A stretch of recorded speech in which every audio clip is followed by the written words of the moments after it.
সুপ্রিয় দর্শক, আসসালামু আলাইকুম। কেমন আছেন সবাই? আশা করছি যে যেখানে আছেন ভালো আছেন এবং সুস্থ আছেন।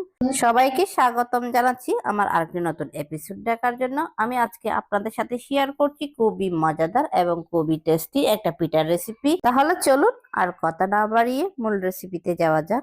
প্রথমে আমি এখানে একটা বোল নিয়ে নিয়েছি। বোলের মধ্যে আমি একটা ডিম নিয়ে নিয়েছি।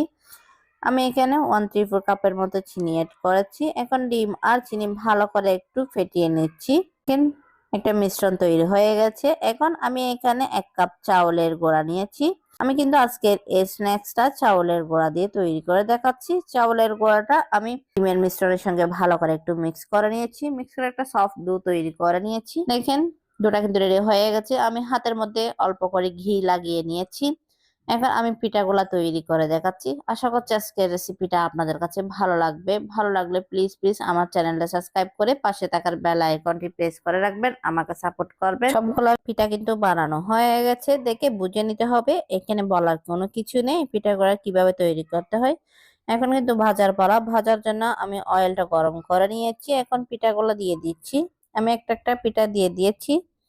দেখেন চুলার ফ্লেমটা কিন্তু মিডিয়ামে রেখে এই পিঠাটা ভেজে নিতে হবে। হাই হিটে দেওয়া যাবে না, তাহলে তাড়াতাড়ি কালার এসে যাবে, পিঠাটা হবে না। এই পিঠাগুলো উপরে কিন্তু পেটে গেছে, সবগুলো পিঠাই কিন্তু পেটে গেছে। তার জন্য এই পিঠার নাম হচ্ছে ক্র্যাক্স পিঠা।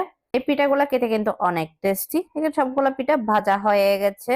আমি একটা সার্ভিং ডিশে সার্ভ করে দিয়েছি। দেখেন দেখতে কত লোভনীয় হয়েছে। এই পিঠাগুলো উপরে ক্রিপসি, খেতেও কিন্তু অনেক টেস্টি। বিকালে কিন্তু চায়ের সাথে এই রকমের পিঠাগুলো সার্ভ করতে পারেন, এটা খেতে কিন্তু অনেক tasty.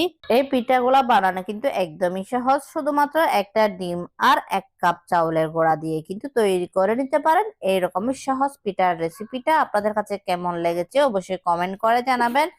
R please like, comment এবং বেশি বেশি করে শেয়ার করবেন। আর আমার রেসিপিগুলো যদি আপনাদের কাছে ভালো লেগে থাকে তাহলে প্লিজ আমার চ্যানেলটা সাবস্ক্রাইব করে পাশে থাকার বেল আইকনটি প্রেস করে রাখবেন, আমাকে সাপোর্ট করবেন।